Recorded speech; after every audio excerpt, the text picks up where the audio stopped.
Hey, what is up? Welcome to this episode of the Wantrepreneur to Entrepreneur podcast. As always, I'm your host, Brian Lofrumento, and I'll tell you what, this week on the show, the theme has really been the people that drive businesses. Whether it's intentionally creating your own business's culture or understanding the people that you get to work with on the client side, whatever it is, so much of business, heck, all of business revolves around people. And that's why I'm so excited about today's guest, because she understands people, what drives them, and how to get the best out of them at so many different levels. Let me tell you about her. Her name is Daniela Stokes. As a people-centric HR professional and consultant of over 17 years, Daniela has the heart of the employee experience. As a mom, caretaker, and fellow human, she understands that life exists outside of work and that we all have different dynamics that make our employment situations unique. She loves to guide leaders to sit in the gray area, balancing a healthy workforce and the needs of the business. And through her company, Human Sector Consulting, she focuses on 3 areas. These are 3 areas I can't wait to hear her perspective on here today. Those 3 areas are captivate, illuminate, and ignite. 3 things that we all must do in our businesses. So I'm not going to say anything else. Let's dive straight into my interview with Daniela Stokes.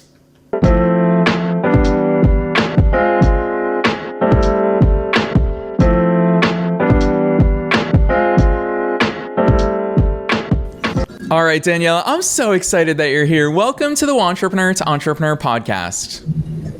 Thanks, Brian. I'm happy to be here. Heck yeah. So obviously I teased it a lot, what we're going to be talking about here today, but listeners always love hearing it from your perspective. What's your story on how the heck you got here? How'd you start doing everything that you're doing? We want to hear it from you. Sure. So taking it back about 17 years ago, I happened to join the military. Was an HR specialist, did not know what that even was.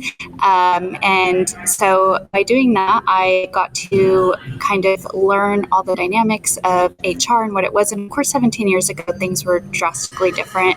It was very much administrative in function, but I've got to see kind of the HR function change and morph into this really cool space that we're in today, where really want to drive the people, processes, and business. So we want to make sure that businesses aren't just doing, the right thing by law, but also really, making it a place that employees want to be at. And so I worked in many different industries. I've worked in healthcare, I've worked in finance, I've worked in oil and gas. I've done so much in 17 years. And so through that time, I've just kind of learned to view it through the lens of people as being the greatest asset in a business. Without them, unless you're running with robots, you're not going to have anything be successful without those people driving those operations. So I've kind of just turned into consulting space to help smaller businesses be able to drive that function within their workforce. Yeah, I love that overview, Daniela, especially because you acknowledge it. It's easy to look at HR from the perspective of, it's paperwork and it's legal stuff. But I love that you really already have brought us back to that human element. Particularly, you make my job easy today because you've put so much intention behind the way that you view HR and the important role that people play in it. So I love those 3 areas that you focus on, and I want to hear them from your perspective. So obviously the natural place for us to start is that captivate. What does captivate mean to you?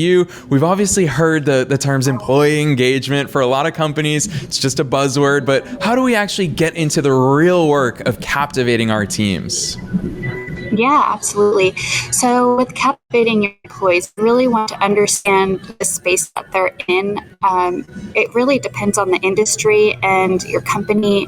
There's so many different dynamics that go into that, but I think at the surface of it, learning who your employees are, not just viewing them as numbers. They are humans. And so getting to know them, from the top level down is so important. And that's going to help to drive that engagement within your workforce. So to me, as a consultant, I really view that as being vital to just set the foundation for a healthy work environment.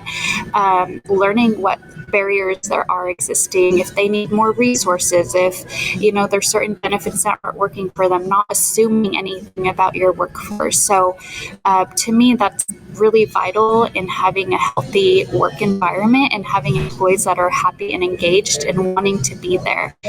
Because if you have engaged employees, you're going to have productive employees. Yeah, Daniela, you use the word dynamics, and I want to go into that because when I think about that dynamics of any team, whether it's teams that I've been on or now I've got team members all over the world where kind of our headquarters, our office, so to speak, happens in Slack and across various Zoom meetings. And when I think about the dynamics, obviously there's the human dynamic of our own selves, what's going on in our lives. I like how part of your work is you talk about all these things blend together. But what I also think about is dynamics across the team, people working with each other and all of those. Talk to us about these dynamics because there's so much complexity that we could go into here, but what is it from your cultured and your experienced perspective over 17 plus years? What is it that you see and think about when it comes to those dynamics? Absolutely. We're all individuals. We have things that make us unique. We have different personalities, different ways of working. And I think it's just finding that common ground. So for me as a consultant, I really like focusing on things like DISC or, other things that are really going to help bring those things to the surface so that you understand how each individual coexists separately, but also together as a team. You might have someone that maybe sits in more an area where they like to work alone. And you have other people that like to work in a team.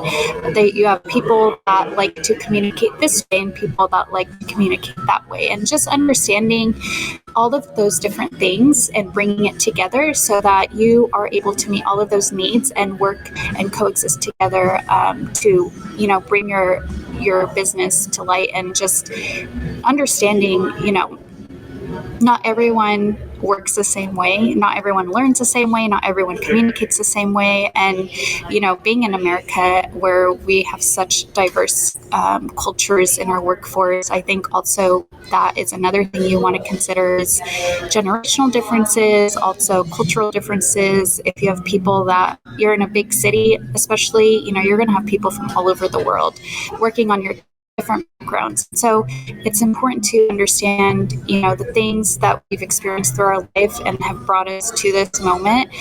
Those are going to shape that individual and also going to make an impact on your team. So collectively, just understanding all of that, really getting to know who your people are on your team and how they like to work is going to make a huge difference there. Yeah, Laura, I love that you bring up DISC. It's something that we've talked about quite a bit actually over the course of 2023 here on the show because I'm a big fan of personal development in all the ways. And obviously part of that is that awareness. And DISC and other assessment tools help us to really get inside our own heads and the heads of people around us. But I love giving people actionable takeaways, and obviously understanding our team, our culture is one thing, but doing something about it is obviously the more important or equally important, I'd say, part of the equation. What are some of those real life practical examples that you've seen when it comes to actually using this information to actually do something? Yeah. So I worked in a work environment where it wasn't DISC, and I actually cannot call what it was, but grouped us into different color categories. And we use that in the way that, because I think we identify colors more easily than tying a label to someone. So each individual has color assigned to them. And there's only 4 of them, which made it easier for each of us to remember kind of what that meant. But that way, when we were approaching someone, let's say I'm a green color and I'm approaching someone with a red color. So a green color could be someone who is very calm in situations, who really is cohesive and likes to work in a team, is very collaborative, and maybe a red person likes to be more isolated and maybe communicates strictly through written forms of communication or so when I approach that person, I know how that person wants to interact already. And so it makes it easier for me to get across to them and to be able to collaborate with them a little easier than if I were to just try and remember, especially across departments where you maybe don't have those everyday interactions, I can just identify the color, and that way I know automatically without even knowing this person likes to work this way. So I think, using systems like that makes it a lot easier to kind of incorporate that into your everyday work environment, and is a great to act in that, finding those types of systems that are easy for people to put into practice. Yeah, for sure. As someone who can be a little bit of a lone wolf when it comes to working, I definitely hear you. And it's those times, thinking back to the best bosses that I've had, for example, ever since my teenage years, even starting in internships, it's those bosses who realized that about me and enabled me to explore, enabled me to unlock my own curiosity that got the best out of me. Whereas I haven't always been in team environments like that. So totally hear you, Danielle, and love that example because it's something that we can all relate to because we are all different here. So for sure.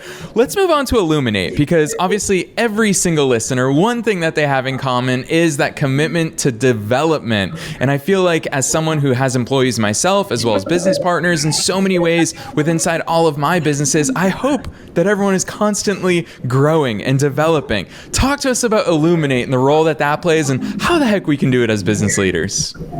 Yeah, absolutely. So same thing as, engaging employees. You really want to understand how your employees want to develop, whether that's career pathways, whether that's actual learning. I think it's good to get engaged as to what your employees want in that area, especially generationally. A lot of the young generations, they want development. In fact, some of them are actually wanting that more than they want the money. So understanding that about your employees and getting that baseline for them is great. So having a strong learning and development department, or outsourcing that to where you can, find a third party that can do that for you is really great. Having a catalog to choose from, things that are going to be beneficial for your employees. So not just doing a general business catalog of learning resources, but things that are really going to pique their interest and things that are going to help develop them within their own careers. And just understanding, some employees, they might leave the company, but not letting that development hinder you from actually incorporating it, because chances are, if you really give your employees that environment that's healthy and that lets them to thrive, they're going to end up staying. But also you have to take that chance and not let it be a roadblock to you actually putting that into practice.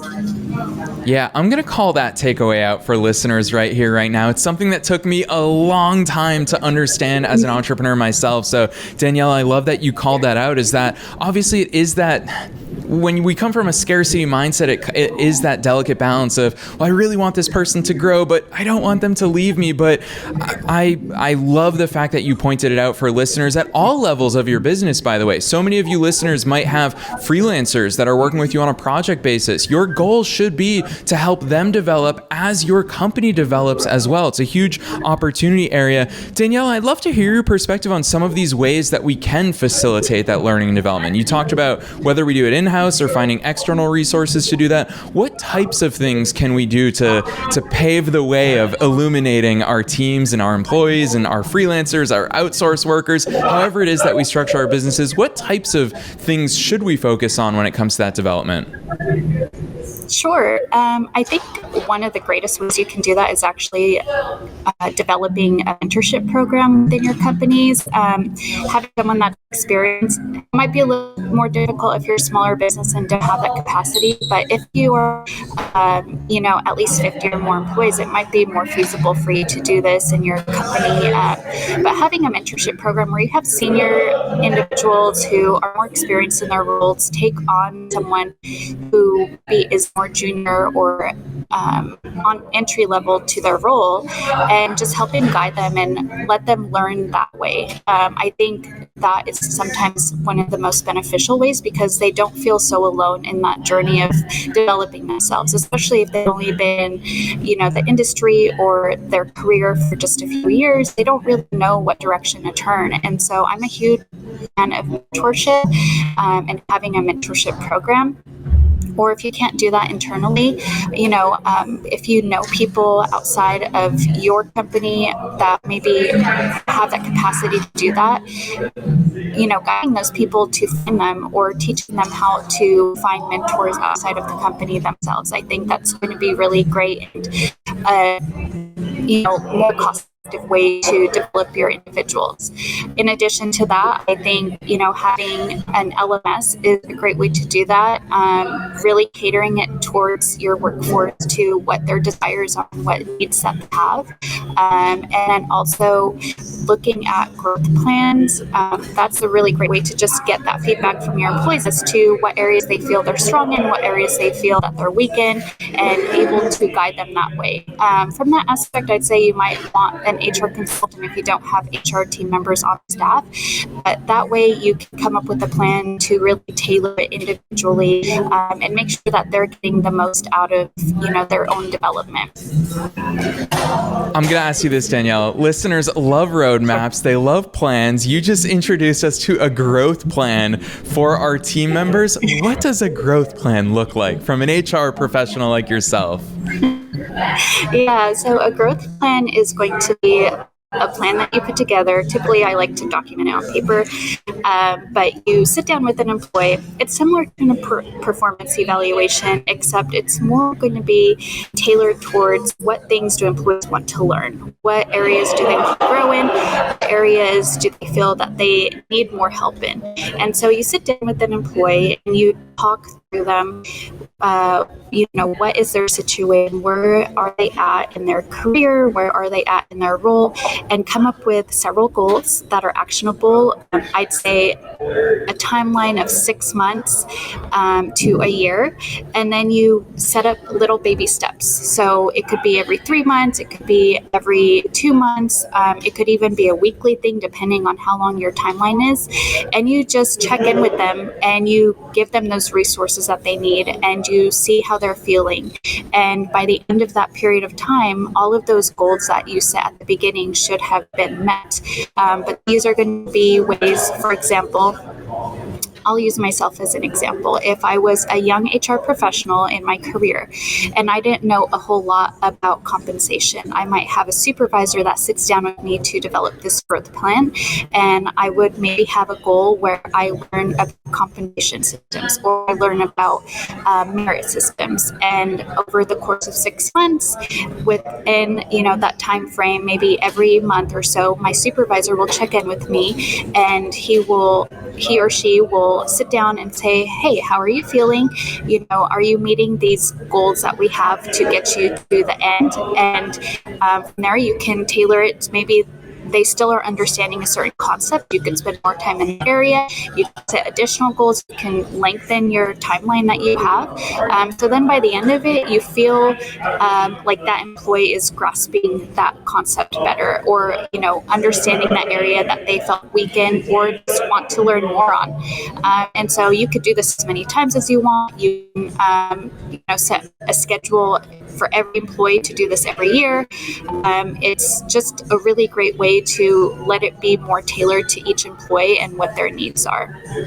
Yeah, Daniela, what I'm hearing, listeners have had to listen to me talk about this all throughout 2023. One of my words for this year is intention. And what I'm hearing from you right there is first setting that intention. It's essentially, we talk about it all the time in the business world, is what we measure is what we manage. And you're right. How the heck are we going to deliver that development, that growth to our team members if we aren't setting those intentions first and then staying on top of them consistently? So I love that overview. It's something I will publicly confess. We do not have growth plans for team members here at the Wantrepreneur to Entrepreneur podcast. We've got an incredible team, but it's something that I'd love to implement. And the next thing, I think this is something that is so important, and it's obviously hard to put our fingers on what creates this. So Danielle, I want to hear all your perspectives on this, but this is the third aspect of your framework, which is ignite. Talking about workplace culture and the strategy behind it.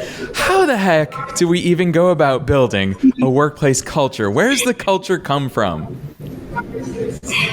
Well, your people are what create that culture, but it's also making sure that you do it in a healthy way. So you don't want things to run rampant. You definitely want to ensure that there's policies in place and enforcing the policies. But it's going to be essentially ensuring that you are being diverse, that you are incorporating everyone into your culture and not just letting it be a group of people. A lot of times you see in workplaces where it's like you have this group of people that kind of run everything, and not just from a leadership perspective, but it's kind of like these are an elite group of people, the favorites of the company, and you just kind of forget about everyone else. And so it's really going to be about diversity. It's going to be about making sure that everyone feels welcome, and everyone is celebrated. So for me, a lot of times when I talk to people that are looking for consultation, I really like to dive deep into culture, because sometimes they have some unhealthy patterns, where maybe they're not letting everyone into the circle of sorts. And so just making sure that everyone feels like they have a voice within the company is going to go a long way. So employee engagement, all of those things like tie in together to create that culture. Yeah, Daniela, I love that overview, especially because you consistently use the word healthy. And when we talk about healthy teams come from healthy individuals that can collectively come together to accomplish something. And it's such a strong part of your messaging, Daniela, which is why I was excited about today's conversation, is you openly acknowledge, hey, we all have our work, we all have business, but we also all have our lives. And obviously, you're a mom, you're a caretaker, you are a fellow entrepreneur. It's fun to also talk on that level, not just Daniela, the HR professional, but Daniela, the entrepreneur. Talk to us about some of those delicate balances, because it's not always easy, especially for us entrepreneurs, to balance the two. Talk to us about your perspective on that. Sure. So with balance, I think it's really like, for me, I do self check-ins a lot where I'm like, how am I feeling? Am I leaning too far to this side? Am I leaning too far to this side? Because for someone, who is an entrepreneur and who does so much, and has very little time to do it all, I want to make sure that all areas of my life are being taken care of. And so, that can translate over to the business side too. But for me as an individual, it's really just taking the time to make sure that I'm not spending all my time working, but I'm also making sure that I am focusing on work when I need to, and not letting it slide too far one way or the other. As an entrepreneur, it can be really hard because you tend to be running solo a lot, and you are trying to take on so much. And I think the entrepreneurial spirit is that you just want to keep doing more and more and more. And so, I do other things on the side besides, my main line of work. So it's kind of just scheduling everything out, making sure that I take time for myself in the midst of all that, and also taking care of my children and my family, and, not just letting it slide one way or the other. So I think just doing check-ins, every day, even in the morning, just looking at my schedule and just saying, it looks like I have back-to-back meetings all day long, and I'm not even going to take a lunch for myself. I should probably not do that tomorrow. And just being really self-aware. Yes, I'm a big fan of check-ins. Listeners know for a long time I've always advocated, I do Sunday coffee dates with myself. And that's where I sit down in a coffee shop, no laptop, no phone, just me, a pen, and a notebook. And I ask myself a set of questions. Things such as, what's something that I think I should take a moment and give myself a pat on the back for? What's something that I'm appreciative for? What's something I could have done better that I would like to focus on moving forward? These types of questions. Daniela, I'd love to know what your sort of personal check-ins. Obviously, part of it is looking at your calendar and making sure that you're balanced. What are the other things, both as the HR professional, but also I love talking to Daniela, the entrepreneur. What are some of those focal areas that you tap into where you say, okay, these are things that are important for me to stay on top of with myself as well as with business leaders and it comes to their teams? I want to hear those types of check-in questions.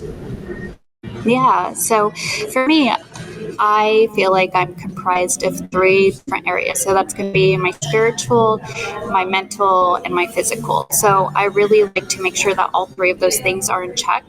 And so if I'm not feeling well, I don't want to push myself through that. And I have a tendency to do that. And that tends to make it worse. And that's usually your body telling you you're doing too much. So really, making sure I feel great on the physical front. If I'm not, taking care of myself, going to the doctor or getting a massage or just taking time away from everything, and just letting myself rest. And then the mental space, especially in the HR world, you handle some pretty, tough situations. Even as a consultant, you still get engaged in these areas where it can be really difficult. People don't often realize HR deals with some really sensitive, tough things like employee deaths and things like that. And so that can be really hard to deal with. And I used to not handle it very healthily, but I've gotten to a point where I need to just take time and, talk to a counselor or, just take some quiet time for myself and just relax and meditate on things and letting things not consume me in that way. And then spiritually, not everyone is, I think everyone has something in that kind of realm of their life that they can focus on. And I think that's important for everyone to do. But for me, to take that time, like going to church and things like that. And I think all of those three things, along with the business side of things, really, if I keep all of those things in check, then I'm going to be, running my business well and being able to engage with business leaders well and not have things kind of roadblocking me from being able to engage with them. Yeah, I love that overview because Daniela, I knew it even before we hopped on here today that you also have a tendency to think in these frameworks. Obviously, the way that you divvy up your HR work, captivate, illuminate, ignite, and now hearing, spiritual, physical, mental, hearing the way that you bucket these things, it gives us that direction rather than just staring at a blank canvas, which is the hardest thing in the world. So I love how transparently you've shared that with us.